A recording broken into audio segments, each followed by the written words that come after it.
Hello, you're watching a Justin Marinelli film. Hello, everybody, and welcome to your tri-weekly episode of HockBEE.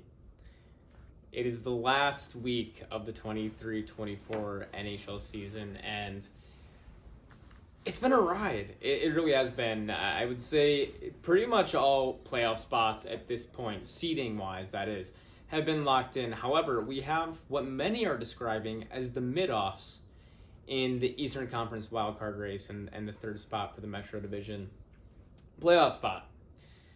Lots has happened, and I just want to dive right into it. Just a few weeks ago, we covered an egregious play by Morgan Rielly, a terrible hit on Ridley Gregg, who took a slap shot into an open net in a 4-3 game, and he paid the price. Morgan Rielly came over, and he felt the need to cross-check him in the head, almost ending his career. It was a very dangerous play, Todd Bertuzzi-esque, I would probably say. And it's shocking because just a couple weeks later, we have another 4-3 game, and we have Nico Hischier of the coming down and essentially just passing it into an empty net after the buzzer. And it's another unwritten rule in hockey, right? After the buzzer goes, you don't put it in the net, but the puck was probably going a maximum of 2 miles an hour. He kind of just tapped it in, and who other than Matthew Tkachuk of the Ottawa Senators to come and really give him some issues after the whistle there, after the third period goes. Obviously, tension's high.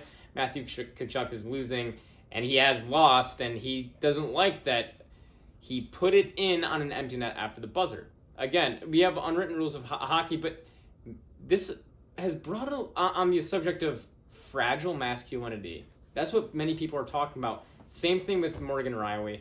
I want to get John Weasel's opinion on this matter. I mean, a lot of people are going to have, fragile egos after playing the Red Wings this season. We had, I don't mean to go right into the Red Wings here, but I feel like I need to. We had a huge win today.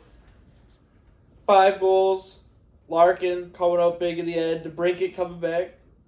What a good win. And, I also felt compelled to do a little promotion for our sponsors here while I'm talking. Ed's Bees. I don't know if you can see it here. I was just handed this a minute ago. If you're looking for pure honey, call 810-919-2243. Ed's Bees. They got the best honey. Yeah, I can actually attest to that. First-hand experience, Ed does have some good honey. I also want to, expand on what John just said. Alex DeBrincat coming back. I mean, the dude's been ice cold. I think he has, before tonight's game against the Leafs, he had 1 goal since February 29th, and in his last 60-plus games, I think he has about 6 goals at even strength, tying one of the weaker defensemen on the team, Olli Mata.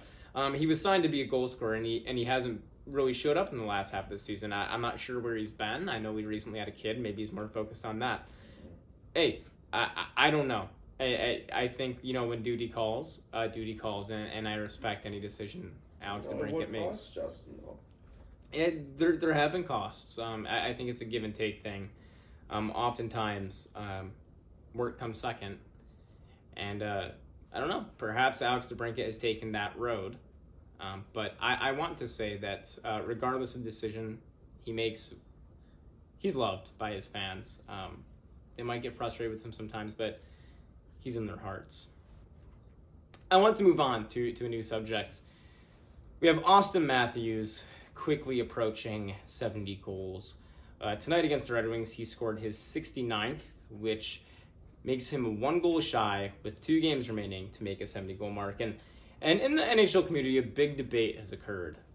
What is harder, 70 goals or 100 assists? Now, I think many would say goals, but I would like to read off a couple of stats for you. How many players have achieved a 70-goal season? Well, there's been 8. And, there's some unsurprising names in this list. Wayne Gretzky, Mario Lemieux, you name it. But now I'm going to ask you one more question. How many players have had a 100 assist season?